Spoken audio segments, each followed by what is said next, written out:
Assalamu alaikum, welcome to another video. In today's video, I'll discuss Ode to Autumn by John Keats. John Keats romantic as के बहुत ही famous poet थे।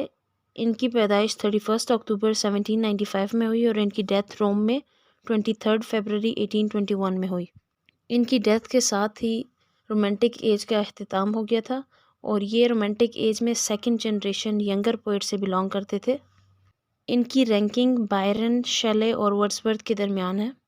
इनकी poetry का जो active era था, जो years थे इनकी पोइट्री के, वो तकरीबन 4 साल बनते हैं, जिसके अंदर इन्होंने अपनी बेस्ट पोइट्री लिखी। इनकी डेथ बहुत ही कम एज में हुई थी और जब इनकी डेथ हुई थी इनकी एज 25 ईयर्स थी और cause of death tuberculosis TB था।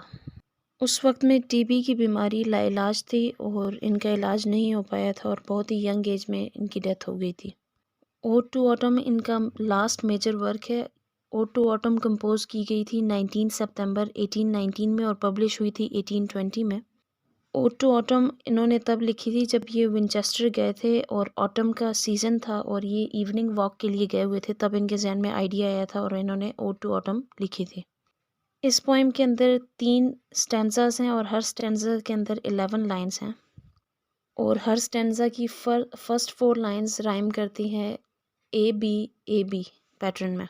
फर्स्ट स्टैंजा की लास्ट 7 लाइन्स की राइमिंग स्कीम बहुत ही अनइवन है और अनस्ट्रक्चर्ड है और राइमिंग स्कीम बनती है C D E D C सी ई, जबकि सेकंड और थर्ड स्टैंजा की लास्ट 7 लाइन्स एक साथ राइम करती हैं। सेम राइमिंग है इनकी और वो राइमिंग स्कीम बनती है C D E C D D ई।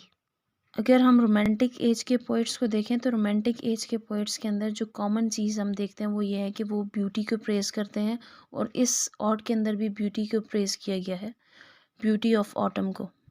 और दूसरी ये अहम बात है कि वो नेचर के बहुत करीब होते हैं और ऑटम नेचर का एक हिस्सा है।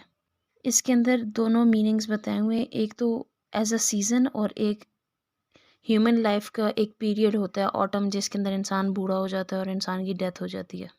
अगर ओड टू ऑटम को ओवरऑल देखा जाए तो ये एक जर्नी का बताते हैं दोनों सेंसेस में। एक तो ये कि कैसे सीजन्स चेंज होते हैं, कैसे फसलें बढ़ती हैं, कटती हैं और फिर दोबारा उगती हैं, और इसी तरह कैसे इंसान बड़ा होता है, जवानी आती है और फिर बूढ़ा होकर वो मर जाता है। सबसे ज़्यादा क्वेश्चनेबल ये है कि जितने भी रोमांटिक पोइट्स हैं रह चुके हैं वो तकरीबन स्प्रिंग के सीज़न को प्रेज़ करते हैं, उसके बारे में बताते हैं, उसकी ब्यूटी को प्रेज़ करते हैं, क्योंकि वो बहुत ही खूबसूरत सीज़न होता है। हर चीज़ नए सिरे से उग रही होती है, नए पत्ते आ रहे होते हैं, परिंदे चहचहा रहे होते हैं, बहुत अच्छा सीज़न होता है। तो फिर ऐसा क्यों है कि जॉन कीट्स जो कि एक रोमांटिक पोइट हैं, उन्होंने ऑटम के बारे में लिखा, तो उन्होंने इस ओड को एक जर्नी के तौर पे लिखा गया है कि कैसे फल फूल उगते हैं, कैसे गंदम फसलें उगती हैं और फिर उनकी कटाई होती है, कैसे सीज़न चेंज होता है, समर ऑटम में तब्दील होता है और ये फिर आगे विंटर में चला जाता है। इस ओड के 2 थीम्स हैं मेन, एक ब्यूटी है, ब्यूटी को प्रेज़ किया जा रहा है, और एक डेथ के बारे में बताया जा रहा है, डेथ एंड डिके।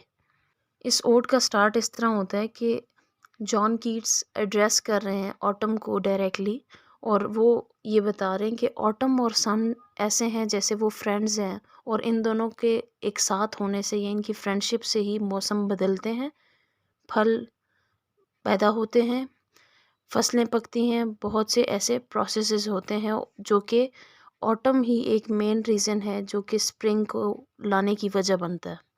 इसी तरह वो बताते हैं कि हनी बीज़ जब बहुत ज़्यादा फ्लावर्स देखते हैं समर के अंदर, तो हनी बीज़ ये सोचती हैं कि ये समर ये हमेशा रहेंगे, ये फ्लावर्स इनके लिए बहुत ज़्यादा हैं, इतने ज़्यादा हैं कि उनके जो हाइव्स होते हैं वो हनी से भर जाते हैं। लेकिन उसके बारे में जॉन कीट्स कहते हैं कि ऐसा नहीं है, ये जो समर है, ये जो स्प्रिंग है, ये ख़त्म हो जाएगा, इसके बाद ऑटम आता है।